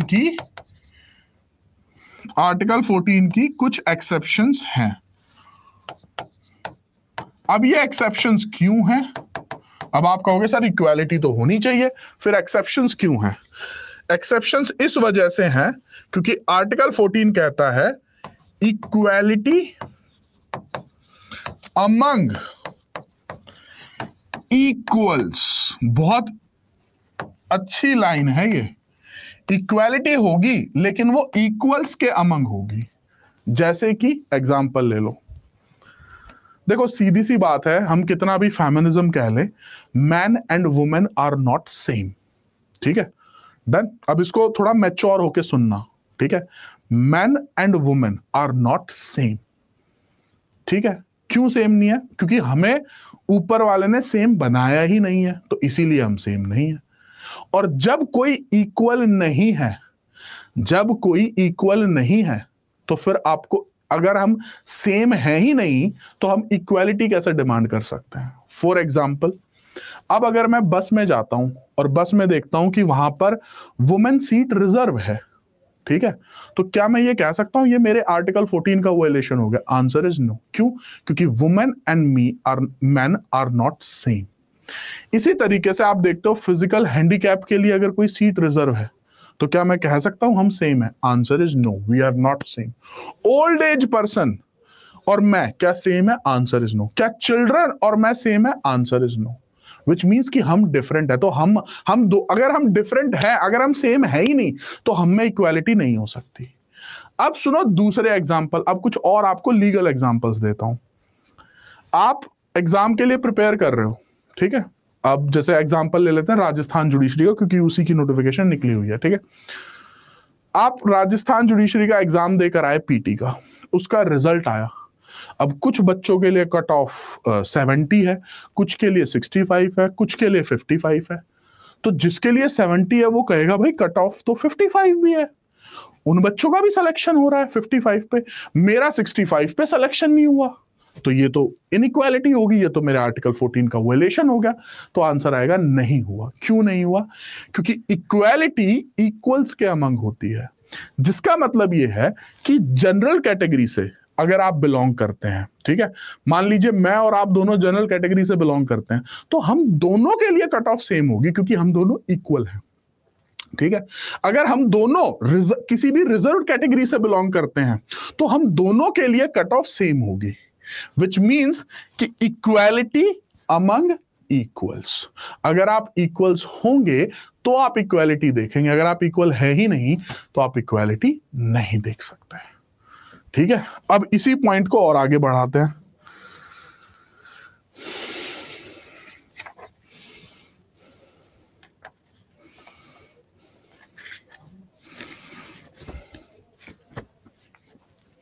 कुछ होमवर्क दे दूं आपको, छोटा सा ही है, थोड़ा बहुत तो होमवर्क भी करो।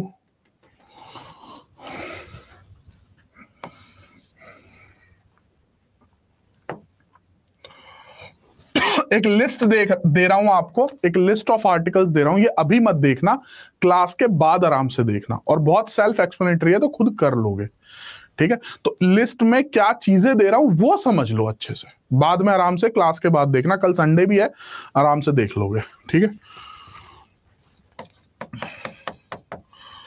एक्सेप्शंस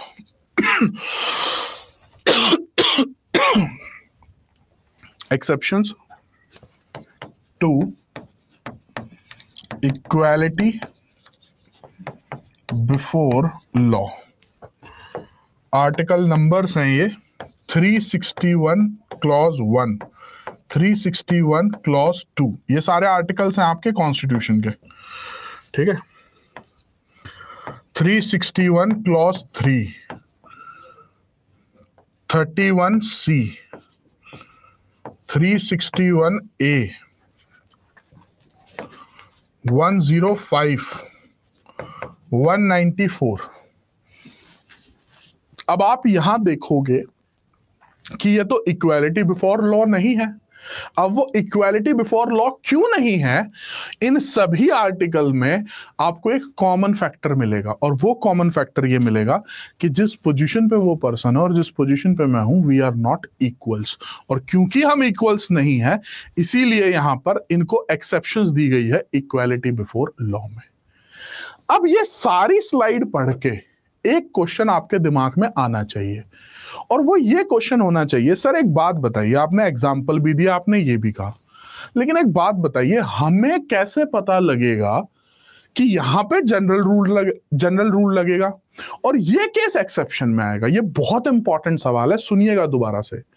सर हमें पता लग गया कि जनरल रूल ये कहता है इक्वालिटी होनी चाहिए, फिर हमें ये पता लग गया कि कुछ एक्सेप्शंस भी हो सकती हैं, दोनों चीजें हमें पता लग गई, दोनों सिंपल कॉन्सेप्ट है, कोई रॉकेट साइंस नहीं है।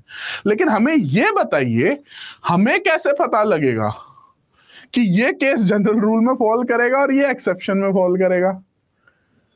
या फिर इसी क्वेश्चन को दूसरे वे में कि सर जजेस कैसे डिसाइड करेंगे कि ये जनरल रूल है और ये एक्सेप्शन है?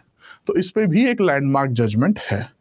और वो लैंडमार्क जजमेंट जो आपने पढ़ी होगी, डॉक्ट्रिन ऑफ रीजनेबल क्लासिफिकेशन, ये डॉक्ट्रिन अप्लाई किया गया Buddhan Chaudhary versus state of Bihar में 1955 supreme court.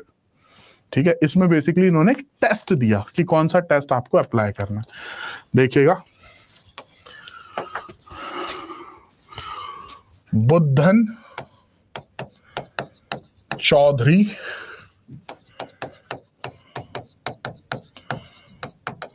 Versus state of Bihar 1955 supreme court. ठीक है जी, और यहां पर दिया गया आपका डॉक्ट्रिन ऑफ रीजनेबल क्लासिफिकेशन। अब इसको मैं पहले कुछ सिंपल से एग्जांपल देके, जितने भी मैंने अभी तक आपको एक्सेप्शंस में एग्जांपल दिए थे, अब मैं उन सभी एग्जांपल को इस फॉर्मूले में फिट करूंगा। डॉक्ट्रिन ऑफ रीजनेबल क्लासिफिकेशन, इसको समझिएगा। रीजनेबल, रीजनेबल मतलब जिसके पीछे कुछ रीजन हो। क्लासिफिकेशन, क्लासिफिकेशन मतलब आपने एक डिफरेंट काइंड बना दी। ठीक है, डन। रीजनेबल क्लासिफिकेशन मतलब मेरे पास कुछ रीजंस हैं जो कि मुझे ये करने पर मजबूर कर रहे हैं कि हमें यहां क्लासिफिकेशन करनी होगी। क्लासिफिकेशन मतलब इनको 2 या 2 से ज्यादा पार्ट में डिवाइड करना होगा। अब एग्जाम्पल लेते हैं। मैंने आपको एग्जाम्पल लिया था बस का। अब मुझे बताइए कि क्या बस में मेरे जैसे इंसान को और एक ओल्ड एज इंसान को क्या इक्वल्स में रखोगे या आप उनकी रीजनेबल क्लासिफिकेशन करोगे? तो हमें क्लासिफिकेशन करनी होगी किस रीजन पे? यहां पे यंग पर्सन है, वो ओल्ड एज है। ठीक है, तो ये रीजनेबल क्लासिफिकेशन आप अप्लाई करोगे। सेम रीजनेबल क्लासिफिकेशन जाएगी आपकी रिजर्वेशन पे। जो जनरल कैटेगरी का स्टूडेंट है और जो रिजर्व्ड कैटेगरी का स्टूडेंट है, क्या वो दोनों सेम है? Answer is no. उनमें क्लासिफिकेशन करनी होगी। क्यों क्लासिफिकेशन करनी होगी? क्योंकि हमें पूरी सोसाइटी को जो है एक स्टैंडर्ड उस पर लेकर आना है। ऐसा नहीं होना चाहिए कि सोसाइटी का एक तबका तो ऊपर जाते जा रहा है और दूसरा तबका नीचे जाते जा रहा है। ये एक आइडियल सोसाइटी की पहचान नहीं है, एंड सो ऑन। अब इसी में कुछ लाइनें भी बोली गई आपके, लिख लीजिए। इस पे 2 लाइनें लिखवा देता हूं। ये इंटेलिजिबल डिफरेंशिया और ये वाले सारे कॉन्सेप्ट आपके यहीं पर आते हैं। लिखिएगा, बुद्धन चौधरी में क्या टेस्ट दिया गया, लिख लीजिए। The test of permissible classification, लिखिएगा जी। The test of permissible classification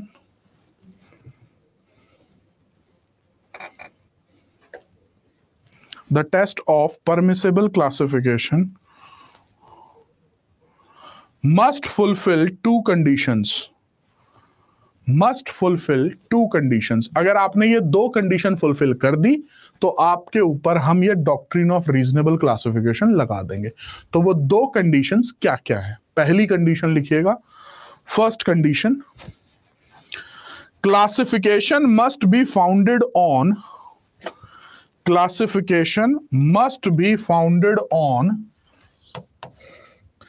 intelligible differentia.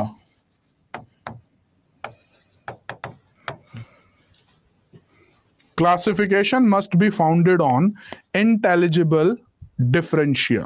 अभी एक्सप्लेन करता हूं इस टर्म को। और दूसरा लिखिएगा,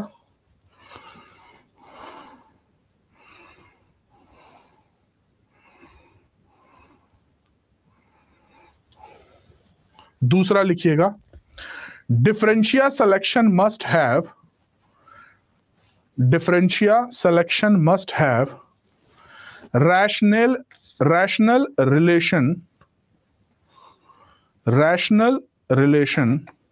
Differentia selection must have rational relation to the object. Rational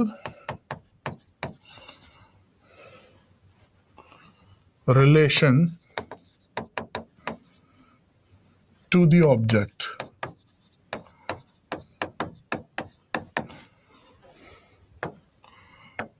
ठीक है, अब मैं ये दोनों पॉइंट्स आपको एक्सप्लेन कर रहा हूं। पहला हिंदी वालों के लिए भी बोल देता हूं, ये दो कंडीशंस अगर आपकी फुलफिल हो जाती हैं तो वहां पर आप doctrine of reasonable classification use कर सकते हो।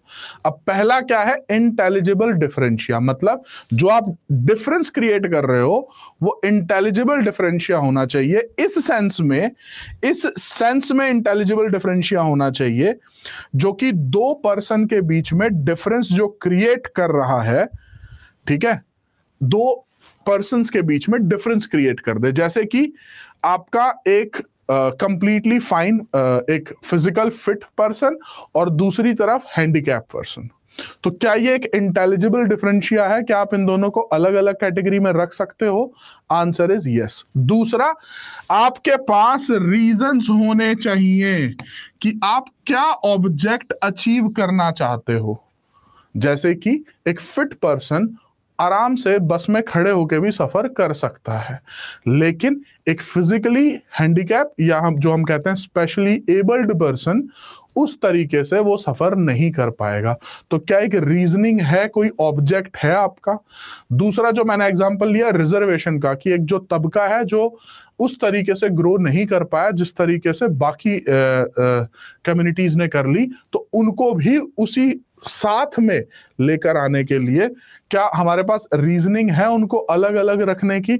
Answer is yes. तो ये दो कंडीशंस हमारी जहां पे फुलफिल होंगी वहां पर हम जो है डॉक्ट्रिन ऑफ रीजनेबल क्लासिफिकेशन लगा सकते हैं।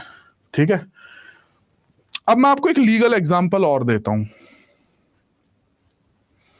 इंडियन कॉन्ट्रैक्ट एक्ट आप सभी ने पढ़ा होगा। इंडियन कॉन्ट्रैक्ट एक्ट का किसी को सेक्शन नंबर 11 याद है? Section number 11 of the Indian contract act, वो ये कहता है कि अगर आप माइनर हो, अगर आप अनसाउंड माइंड हो, अगर आप इनसॉल्वेंट हो, ठीक है, अनसाउंड माइंड हो, माइनर हो, इनसॉल्वेंट हो, तो आप कॉन्ट्रैक्ट नहीं कर सकते। तो अगर मैं माइनर हूं, अगर मैं इंसॉल्वेंट हूं, अगर मैं अनसाउंड माइंड हूं, तो क्या मैं ये कह सकता हूं आके कोर्ट में कि ये तो अनकॉन्स्टिट्यूशनल है क्योंकि ये आर्टिकल 14 के अगेंस्ट है? क्या मैं ये कह सकता हूं? Answer is no. तो आपका section 11 of the Indian contract act exception में फॉल करता है। क्यों?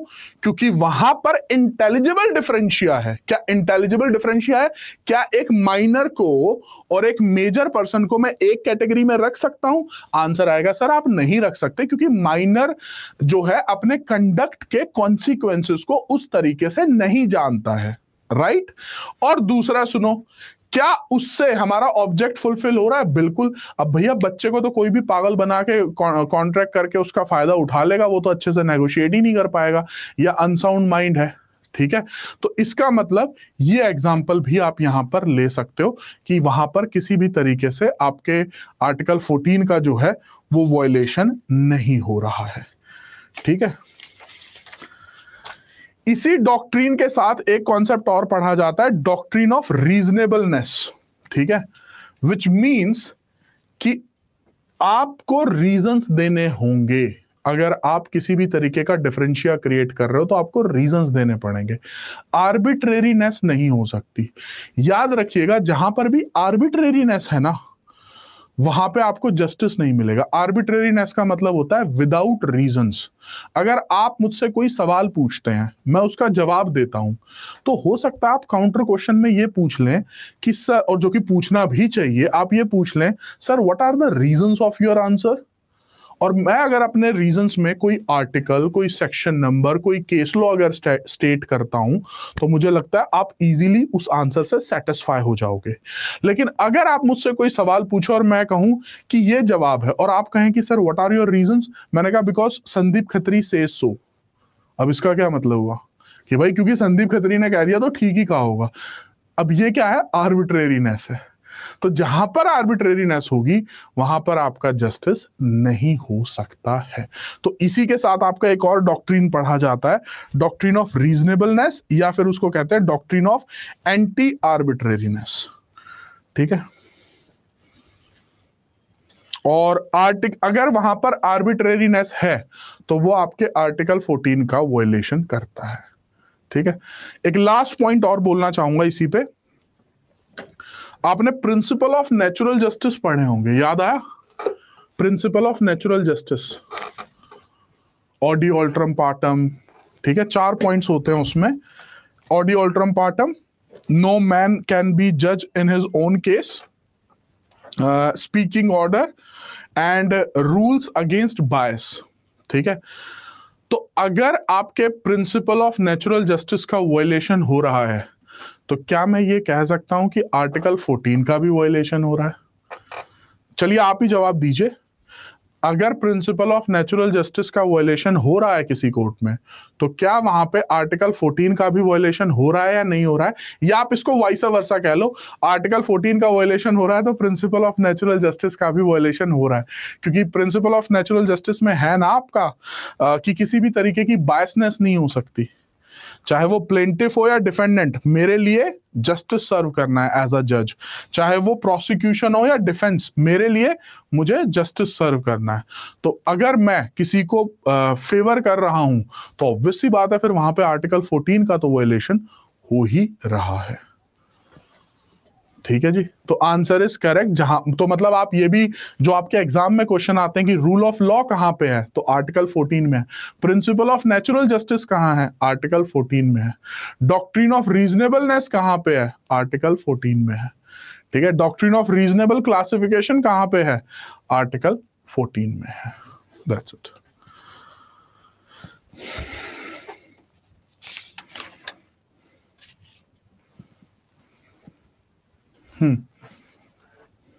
आप ही की लाइन को लीगल लैंग्वेज में रिपीट कर रहा हूं। जस्टिस के लिए जो जरूरी है कि प्रिंसिपल ऑफ नेचुरल जस्टिस होना चाहिए, तो इसी को मैक्सिम में कहते हैं सिने क्वा नॉन। ठीक है, जिसका मतलब होता है इट इज एसेंशियल, कि ये तो चाहिए ही चाहिए, ये तो बहुत जरूरी है। तो जस्टिस के लिए जैसे आपको प्रिंसिपल ऑफ नेचुरल जस्टिस चाहिए तो इट इज सिने क्वा नॉन, मैक्सिम लैंग्वेज में। स्टेटमेंट आप ही की है।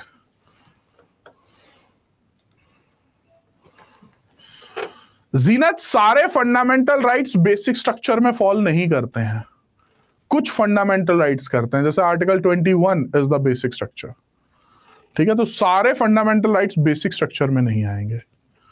ठीक है, जैसे right to property was not the part of basic structure. ठीक है,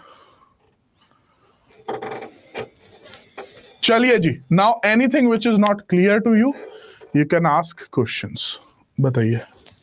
और एक चीज और, because it is my last class, तो आपके कोई भी इश्यूज हो, प्रॉब्लम्स हो, तो you can forward it here. ठीक है, ऐसा नहीं है कि मैं नहीं हूं तो आप मेरे से सवाल नहीं पूछ सकते हो।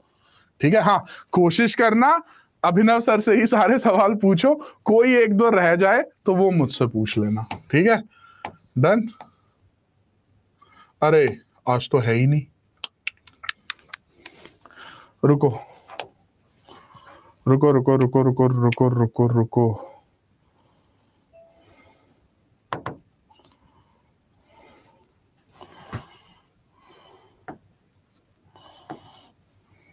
नहीं इसमें भी नहीं होगा, 1 मिनट दो मुझे।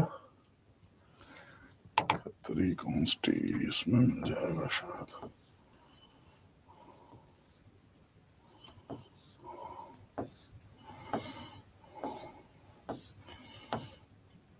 Just give me a minute.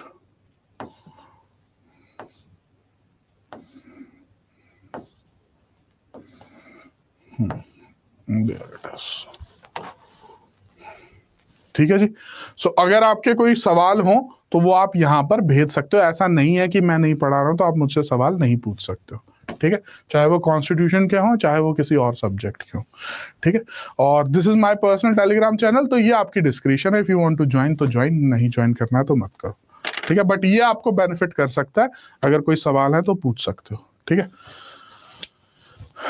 Sangeeta, देखिए अब काफी स्टूडेंट्स ना मुझसे ये पूछ रहे हैं कि ये वाला आर्टिकल 20 आता है या नहीं आता है। अब ये ना, इस पे कोई मैं आपको जो जितने भी मैंने एग्जांपल आपको दिए हैं ना कि ये बेसिक स्ट्रक्चर में आता है, वो मैंने खुद नहीं बताए हैं, वो मैंने सुप्रीम कोर्ट की ही जजमेंट्स को रेफर करते हुए आपको बताया है।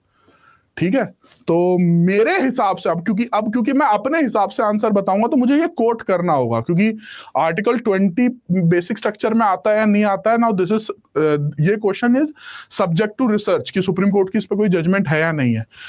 बट मेरे हिसाब से आर्टिकल 20 जो है बेसिक स्ट्रक्चर में आ जाएगा, क्योंकि जो पॉइंट्स हैं उनको आप चेंज नहीं कर सकते हो। अब रेट्रोस्पेक्टिव क्रिमिनल लॉ को अप्लाई नहीं कर सकते हो, या जो आपका डबल जियोपार्डी वाला प्रोविजन है, या आपका वो जो सेल्फ प्रिजर्वेशन वाला वो है, तो शायद आपको मिल जाएगी इस पे भी कोई ना कोई जजमेंट, या मेरे हिसाब से ये भी डॉक्ट्रिन ऑफ बेसिक स्ट्रक्चर में फॉल करेगा। ठीक है, दैट्स द थिंग। ठीक है,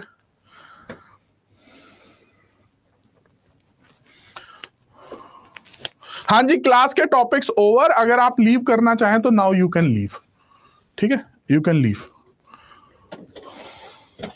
थैंक यू जी, thank you for the compliments, thank you very much. मैं एक एक का नाम लेकर तो क्या बोलूं, so thank you very much. ठीक है, हाँ जी, नेक्स्ट सब्जेक्ट नए से मैं जरूर पढ़ाऊंगा, कोई ना कोई आपकी क्लास में जल्दी पढ़ाऊंगा। ठीक है, कोई ना कोई मेजर सब्जेक्ट। ठीक है, मतलब आईपीसी, एविडेंस, सीआरपीसी, या और कौन सा बचता है आपका। ठीक है, कॉन्ट्रैक्ट वगैरह या कोई ना कोई। हाँ, अब तो न्यू क्रिमिनल लॉज ही आएंगे तो वही आपके उसमें पढ़ाऊंगा कोई ना कोई बढ़िया। ठीक है, और वो मतलब बहुत अच्छे से करेंगे। ठीक है, जल्दी करेंगे कोई ना कोई। ठीक है, तो सीपीसी तो प्रवीण सर से बढ़िया कौन पढ़ा सकता है, मतलब। ठीक है, तो सीपीसी तो प्रवीण सर से पढ़ लो आप। ठीक है, हाँ, jurisprudence is also one of my favourite subjects, तो आई कैन टीच जूरिस्प्रूडेंस। ठीक है, भारतीय न्याय संहिता। ठीक है, तो मैं भी एक बार पढ़ लूं इतने, जब तक मेरी क्लास नहीं आती है तो मैं भारतीय न्याय संहिता पढ़ना शुरू कर दूंगा, तो होपफुली आपसे उसमें मुलाकात होगी। ठीक है, ओके, अच्छा, एएलसी वाले स्टूडेंट भी, अभिषेक सिंह, चलिए बढ़िया है। ठीक है, चलो, thank you everyone for the compliment, और पढ़ते रहो। ठीक है, सुनो, मैं हमेशा अपने स्टूडेंट को एक ही एडवाइस करता हूं, कभी भी ना टीचर पे फोकस मत करो, टीचिंग पे फोकस करो। ठीक है, किसी टीचर के पास कोई ऐसी जादू की छड़ी नहीं है जो आपको जज बना सकता हो, जज आप ही बनोगे। मेरा या दूसरे एजुकेटर्स का रोल ये होता है कि आपकी जर्नी को और आसान कर दे, दैट्स इट। ठीक है, तो मैं हमेशा अपने स्टूडेंट्स को कहता हूं कि टीचर पे फोकस मत करो, टीचिंग पे फोकस करो। ठीक है, तो बढ़िया से पढ़ो, ऐश करो। ठीक है, वीकेंड आ गया है, थोड़ा सा ब्रेक भी ले लेना, और जो राजस्थान जुडिशरी का एग्जाम के लिए प्रिपेयर कर रहा हूं उसके लिए तो कोई संडे नहीं है। ठीक है, आपका तो एक एक दिन बहुत ही समझ ही जाओ कि कैसे जा रहा है। ठीक है, इंशा मैं आंसर कर दूंगा अभी टेलीग्राम पे, डोंट वरी, आपने क्वेश्चन भेजा, आंसर मिल जाएगा उस पर। ठीक है, डोंट वरी अबाउट दैट। ठीक है, या तो आपका क्वेश्चन बहुत बड़ा होगा, मैं अज्यूम कर रहा हूं। ठीक है, तो बट डोंट वरी, मैं आंसर कर दूंगा। ठीक है, होपफुली संडे को, मुझे लग नहीं रहा है बहुत ज्यादा वर्कलोड है, तो इस संडे को जैसे ही टाइम मिलेगा मुझे, मैं कर दूंगा। ठीक है, शिवानगी आप कह रहे हैं प्लीज बताइए, शिवानगी का कमेंट ऊपर चले गया क्या।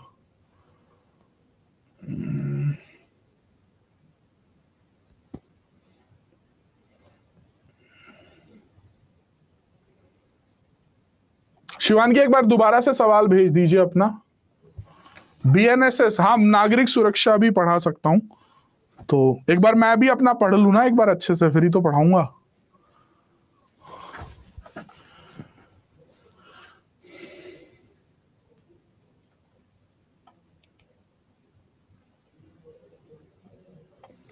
देखिए, रिजर्वेशन ना एक तो बहुत सेंसिटिव टॉपिक है, और इवन कॉन्स्टिट्यूशन के अकॉर्डिंग ना रिजर्वेशन इज नॉट परमानेंट।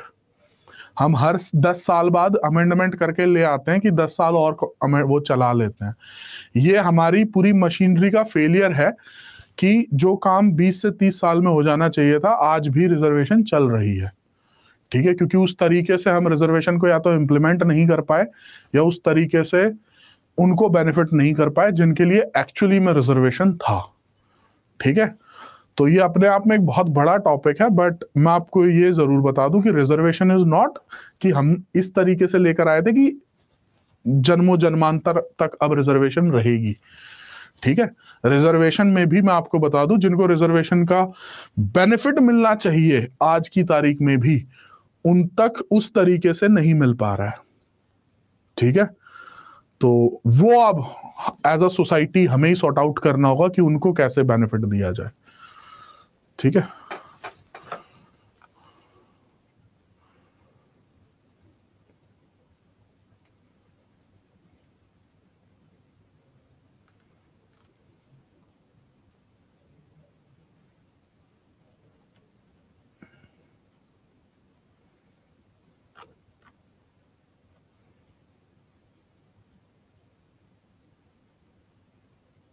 अंकित मैं आपको संडे को रिप्लाई कर दूंगा अगर आपके मैसेजेस आए हुए हैं तो। ठीक है,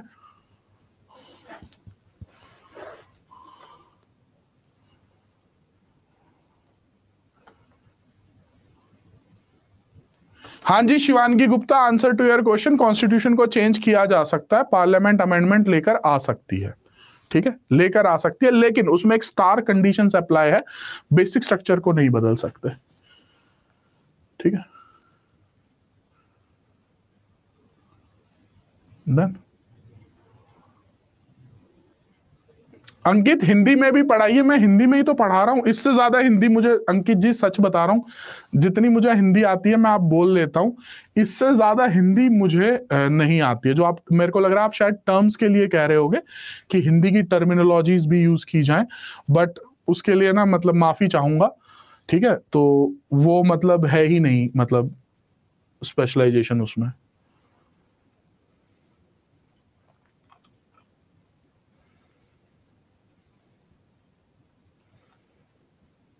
चलिए,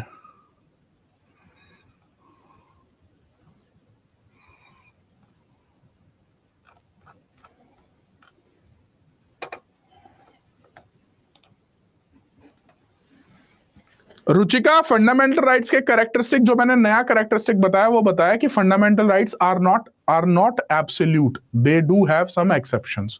फंडामेंटल राइट्स की कुछ एक्सेप्शंस होती हैं, वो एब्सोल्यूट नहीं होते हैं कि उनकी तो कोई एक्सेप्शन हो ही नहीं सकती। ठीक है,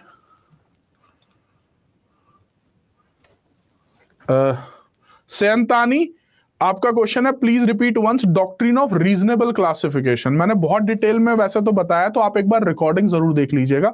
अगर मुझे 2 लाइनों में इसको कंक्लूड करना हो तो रीजनेबल क्लासिफिकेशन का मतलब होता है, क्लासिफिकेशन का मतलब आप बांट देते हो, आप टाइप बना देते हो, और रीजनेबल का मतलब होता है उसके पीछे आपके कुछ रीजंस होते हैं। ठीक है, जैसे एक आपने 2 लोगों को बांट दिया, कोई रीजन है नहीं, बस ऐसे ही, तो वो रीजनेबल क्लासिफिकेशन में नहीं आएगा। ठीक है,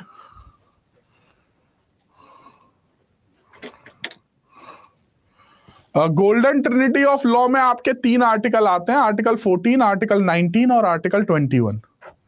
उसको गोल्डन ट्रिनिटी कहते हैं, गोल्डन ट्राइंगल बेसिकली।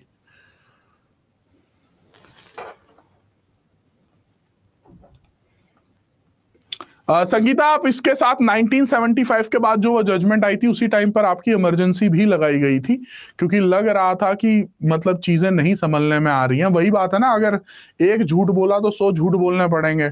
अब एक गलत काम को जस्टिफाई करने के लिए आपने और 10 गलत काम कर दिए।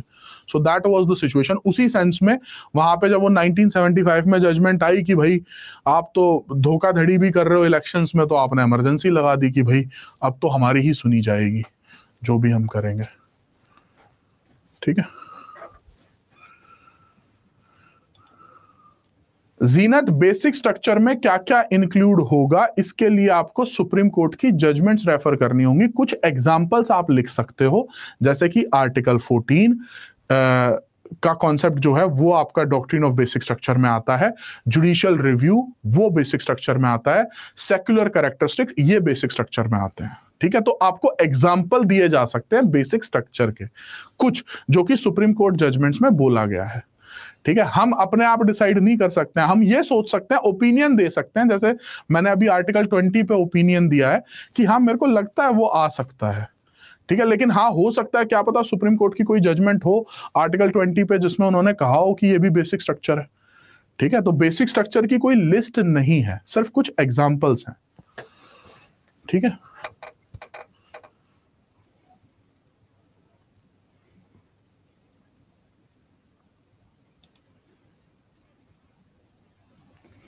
नहीं शिवानगी, अगर वो बेसिक स्ट्रक्चर में फॉल नहीं कर रहा है तो आप जितना मर्जी चाहे उतना कॉन्स्टिट्यूशन ऑफ इंडिया चेंज कर सकते हैं। अब ये सुप्रीम कोर्ट डिसाइड करेगा, वो सुप्रीम कोर्ट ऑफ इंडिया जो है वो अपनी क्या कहते हैं, सुप्रीम कोर्ट ऑफ इंडिया अपनी इंटरप्रिटेशन देगा कि कितना पार्ट जो है डॉक्ट्रिन ऑफ बेसिक स्ट्रक्चर में आता है और कितना नहीं आता है, ठीक है।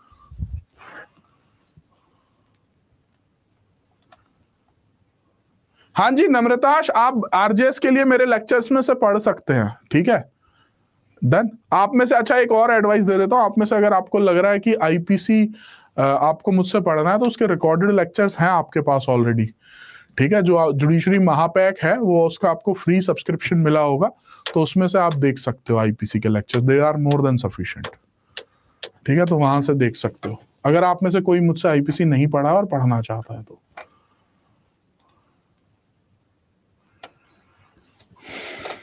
कोमल, last question answer to Komal, sir amendment law में इंक्लूड क्यों नहीं है, व्हाट इज द रीजन?